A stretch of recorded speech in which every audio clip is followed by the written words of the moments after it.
Hi, everybody. Hello. Yeah, there we go. Oh, no. Hi, everybody. Welcome. Thank you for coming.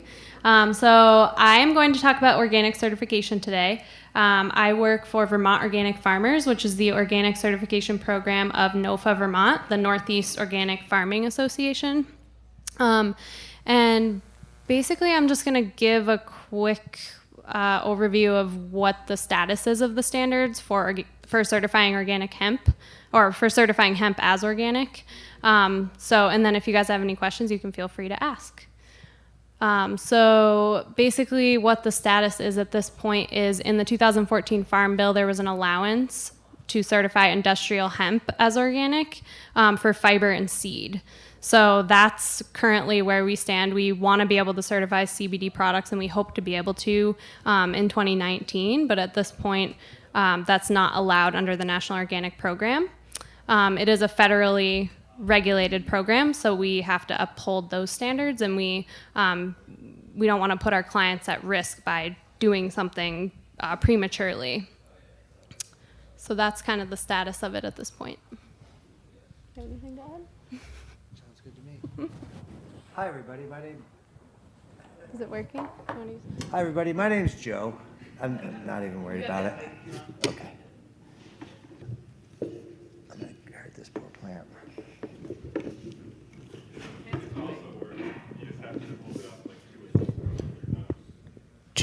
Okay, perfect. Hi, everybody. My name is Joe. These are the smooth sounds out of this microphone. Anyway, I'm a cannabis grower. I own a recreational THC farm on the West Coast that is currently going through clean green certification. Our other panel member today had to put his dog down, so he's not here. But he is a clean green certifier, and clean green certification is coming to Vermont. So I'm an organic grower regardless, but one of the reasons that I use or that I'm seeking out the clean green certification is that I can charge between 7 and 12% more for my product just by having that label on it. So there is a value to having that clean green certification.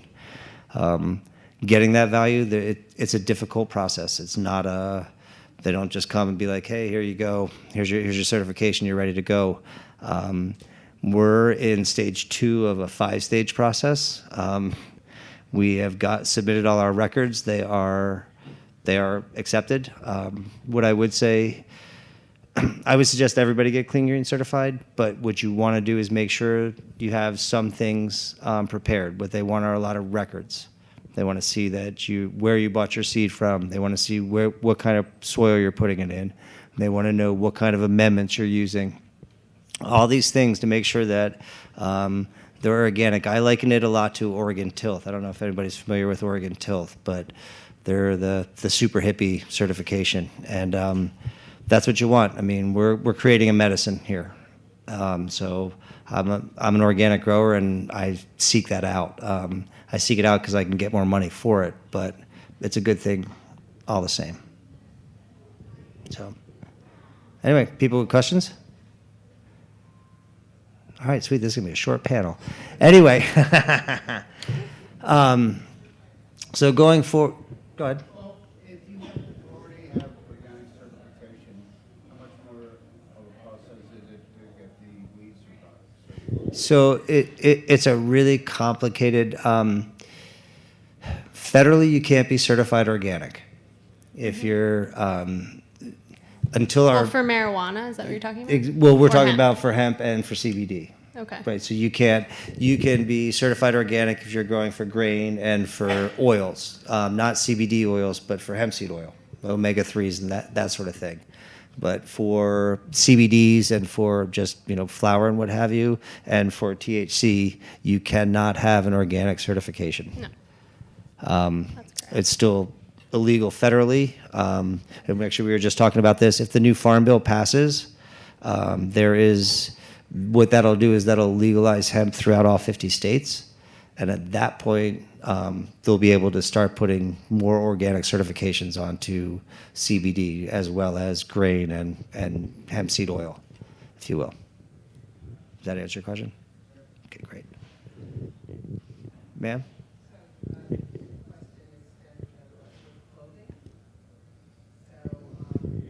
You said clothing? Okay.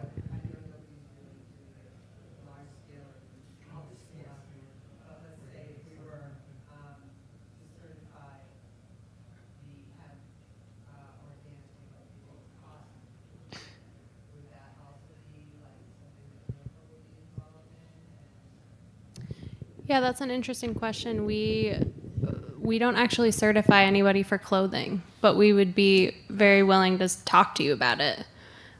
Basically, at this point, we can certify a hemp crop. So we can give you a certificate for a hemp crop, but we can't certify like a CBD oil processed product at this point because of the definition in the Farm Bill. But if you're just growing for fiber, then you're looking for that outside husk, the xylem. So I would think that you would be able to get an organic certification regardless. I think the trouble that you'd run into is that you'd run what you would grow for hemp seed oil or for stock that Katie can certify you for isn't the same strains that you would grow for fiber. So you could still grow it, you just won't create as much fiber out of it. Like I grow for CBD oil, I still create fiber, I still create hurd. So I can process the oil, I can process the fiber, I can process the hurd, and none of it gets wasted. Yeah, so I would say we could certify a clothing product. We just haven't done that yet. So that would be very interesting. There you go. Joe? If I understand you correctly, if a crop is grown on an existing certified organic farm, what can you say about it? Well, you would have to. Used for CBD. Yeah, you would have to apply as a new producer. So even if you're growing on land that was, for example, previously used for hay that was certified organic, that would mean that the land would qualify for certification, but not that the hemp plant is certified. You would have to apply to get it certified. It's an ongoing operation, growing vegetables right now. Hmm. So we put in a hemp crop, which we recertify. So you're certified organic for vegetables right now? Yeah. Then you would request hemp for certification on your application when you apply to renew next year. But yes, we could certify that. We just wouldn't be able, like if you were to press the flowers into a CBD oil and you were requesting that for certification as a processed product, we would not be able to certify that. However, you could say on the ingredient panel that the hemp CBD oil was pressed from or made from certified organic hemp plants. So that is something that we would allow at this point. And then we hope in 2019 that we would be able to certify processed CBD products. I think it's important to note that the hemp bill, once that passes, is going to open up a lot. It's going to open up a lot of things for CBD, not just for certification, but also for research. All of a sudden, it's not going to be tagged with THC and scheduled as a Schedule I drug. So they're going to be able to start researching it. They're going to be able to start doing a lot. It's one of the reasons that CBD is starting to explode. Is there's so many different things that you can do with it right now. And theoretically, or hopefully in the next couple months, once the legislature gets back into play, we're going to have a new farm bill, and we're going to be able to have hemp throughout all 50 states. And we'll be able to start trading seeds with each other and start trading genetics. One of the worst things, like I said, I'm out in Oregon all the time. We bought all our genetics from Oregon and California. They have a much more mature hemp market. So when you buy hemp seeds here, when you buy hemp seeds here, they're not always so stable. But when you buy them out west, because they're a much more mature market and they've been doing it much longer, you get much more stable seeds. Most people around here, most of the hemp growers, at least I know in here, are growing some variety of the cherry wine, the cherry elixir, the cherry anything. That's all based on one strain from Colorado, the cherry.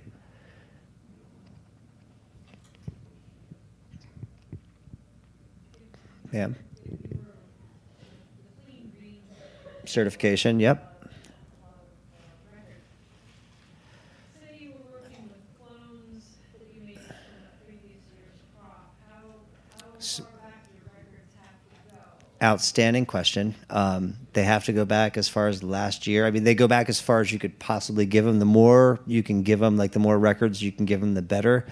One of the things that being Clean Green certified means is that every year you have to improve, reduce your carbon footprint. You have to improve every year.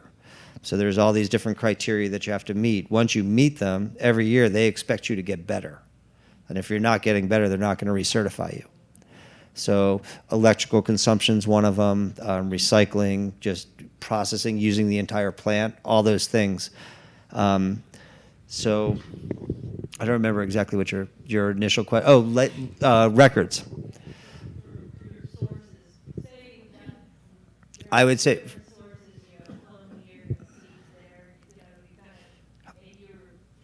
Boy, and let's face it, like, you know, it's not always, you're not always dealing with, you know, you're dealing with hippies to get some of these seeds, you know, and they're like, you know what, send me a blank money order and I'll send you some seeds. And you're like, huh. So, you know, I mean, that's how the industry is right now. It's the Wild West. So what I would say is keep as many records as you can, keep as much information as you can. Knowing always that you're going to have to improve. Like you're always going to want to improve. As far as the genetics and some of the disconnects, if you will, between, you know, if you got to go buy it from, you know, Sunshine Deb out in fucking Northern California, and excuse my F word, I'm so sorry. But if you got to go buy it from Stardog, remember Stardog there, Rick? So I tried to get some hemp seeds from this guy, Stardog, out in Colorado, out in Crestone, Colorado. I made a big trip to Colorado, especially to see Stardog. I talked to him on the phone several times. I got out there, and my goodness, what a hippie. Had no idea. Only had feminized seed. I told him, I want regular seeds. I don't want cuttings. I got to fly home with them. He only had feminized seeds, had no cuttings. Like, it was a mess. So, but that's what, so how would you keep a record of that? I saw Stardog, and I got some cuttings, and it was a little sketchy getting them home. You know, like, so, right. So, the more information you can give them, the better, is what I would say. They understand. Like, they're not going to be like, hey, when it comes to your soil, like if you're buying amendments, or if, God forbid, you get spider mites, or, you know, russet hemp mites. I just talked to a guy who had brown russet hemp mites. Like, my goodness, if you have them, like, you're done. So, but if you have them, you need to tell Clean Green. Like, you need to, and tell them what you did to eradicate it. And they have protocols for that. So it's not like you're flying alone and, my goodness, I did it wrong and they're not going to give me my certification. You call them, they're a resource for you. And it costs a lot of money. Like, it's not cheap. It's a couple $1,000s to have them certify you. But again, you can get 7% more. Either or. You said something about Clean Green certification, that each year they raise the bar. Mm-hmm. It starts off with an initial front-end cost. Yep. And then it escalates up, the standards. So the costs don't escalate every year. You pay a certification fee to come get your Clean Green certification, and then every year they'll come out there, and it's, you know, I'm not there yet, but I would imagine that it's $400 or $500 for them to come out once a year and, you know, look at your site, and you just have to prove that you're using less electricity or better. You know, you're getting more for less. Right, I understand that part. Collecting the dollars is acceptable. But what if you're in a situation where you can't demonstrate that you're using less electricity? Then you probably won't be recertified. So it's putting you at a disadvantage vis-a-vis those growers who can put in a solar system or some other energy efficient system because they have the pockets to do so. I'm not sure what you're getting at. Like, Well, if I'm on the grid with Green Mountain Power, for example, and they're not going to lower their rates, and I can't reduce my consumption. you can always reduce consumption. put up some solar panels, put up a wind farm, put in geothermal. I mean, these are all the things that they're looking for. Put in passive solar. Which all require capital investment. Yeah, but passive solar is what, $1,000? I mean, you buy a couple 55-gallon drums and fill it with water. Let the sun heat it up in the day and warm your greenhouse. They are flexible. They're not rigid. They're there to help you. They're a resource. Clean Green certification is a good thing. Not only does it allow you to get charge more for your product, it gives you a level that when people go into dispensaries, when you see a Clean Green product, you know that it's like buying something that says Oregon Tilth. Like that thing is made right. What's Nova's position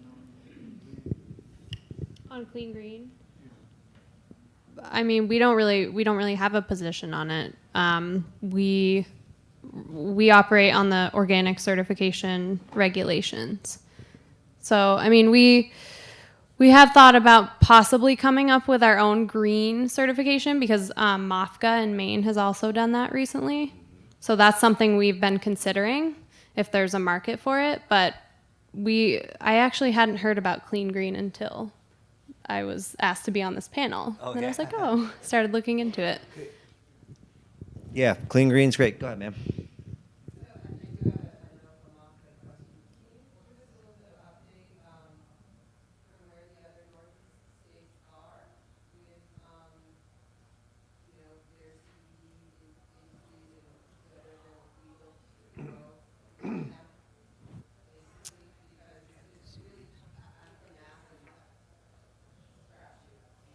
Yeah, so I don't know a lot about like other state regulations, but I do know that for the National Organic Program, we're expected to operate under certain guidelines, and those guidelines indicate the industrial hemp fiber and seed. So.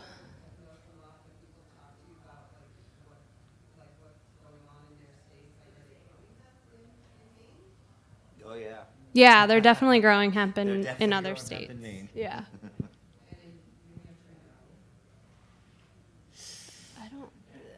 I don't know anybody in New Hampshire that's Yeah. growing hemp, but that's not to say there isn't anybody. You can't grow hemp in states where it's not legal. Right? So.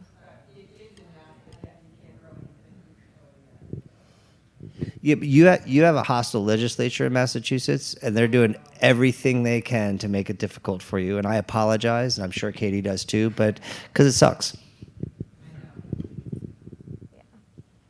Go ahead, kid.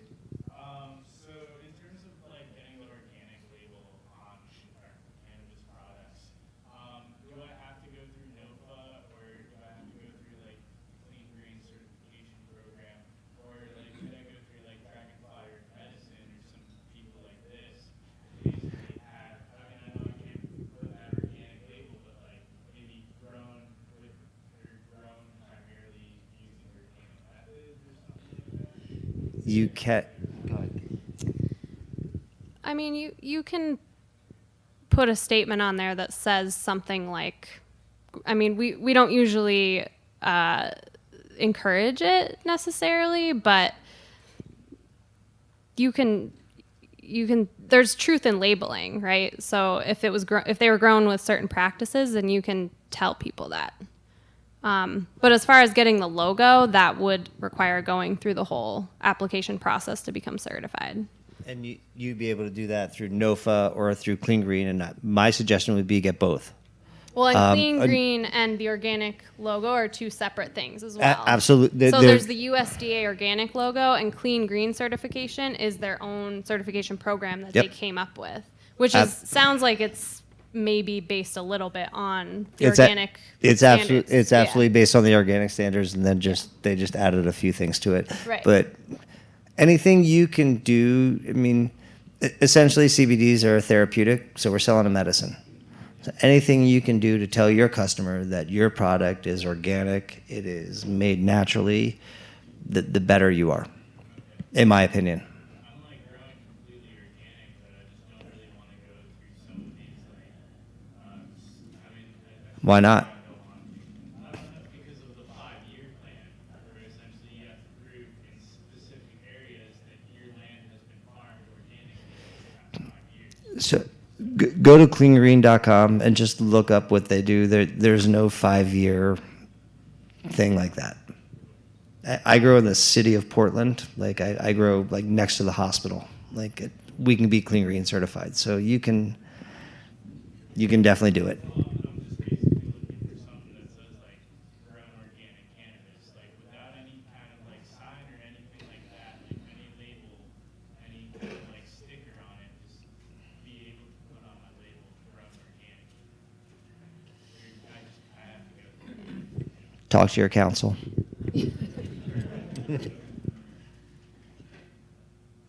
Anybody else? I had another question. I was Good. wondering, what is the status of mail ordering outside the state any products for hemp, CBD? My buddy Kyle's dropping units all over the country. My buddy Kyle, Creek Valley Cannabidiol, excuse me, he'll sell you flour. He can ship it all over the country. So, yeah, pretty loose. Yeah, so you could ship if you were doing mail order. You could Yep. if it's App- CBD, it doesn't matter. It's not the same thing as. You can, yeah, It doesn't care if you use it at the U.S. Post Office. They don't care. the post office is happy for your business.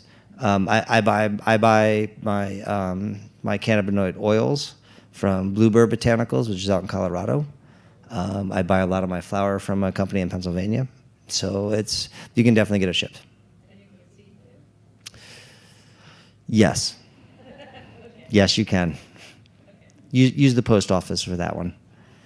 Yeah, go ahead, kid. In terms of like amendments, using non-OMRI approved Don't use any non-OMRI certified. And activated harmless tea, KNF, Korean National Army. yeah, tell them to go get the certification, because you can't. But if you as a farmer producing these amendments, you could get that certified organic within your farm's. Well, you can't get amendments Yeah. certified organic, but you could get them approved for organic use. So what OMRI is, it's the Organic Materials Review Institute, right? And they actually review the ingredients in the products and determine if they're allowed in organic production. So in order for you to be certified organic, you would have to have the OMRI first approve your amendments, schedules, and what's like being applied. Well, it's not that you would have OMRI approve it. You would just you want to try to use products that are approved by OMRI. But if you're using things that aren't, your certifier can usually do a review of the products and let you know if they're allowed. So basically, if they don't contain prohibited substances, then they would be allowed. But sometimes that requires a whole review process. So OMRI does that, but they don't do it for every product on the market. I mean, this would be farm-based production. Yeah. So if you wanted to become certified organic and you wanted to use like a compost tea that you were making, you would jump just through the hoops. yeah, exactly. You have to jump through the hoops. Yeah, it's just, and a lot of the I'm an organic grower as well. A lot of the organics that I use, because my partner uses a lot of teas and stuff like that. We just requested that they get certified, and in both instances, they were in the process of already doing that. So, and now they are certified, and we use them. So you can definitely, most companies, like most reputable bigger companies, and I don't mean like national companies, but like state-run companies, like Rick at Green Thumb Gardening in Underhill, his cornucopia is OMRI certified. Like, and he's just a local guy. And usually, if things are OMRI approved, they'll have the OMRI label on them as well. Yep. Awesome. Is that it, guys? And Monica's on here. Well, thank you so much for coming out for the first day of the Hemp Yeah, Fest. thank you. I hope you all had a great time. Thanks a lot. Nice job, kid. Thanks.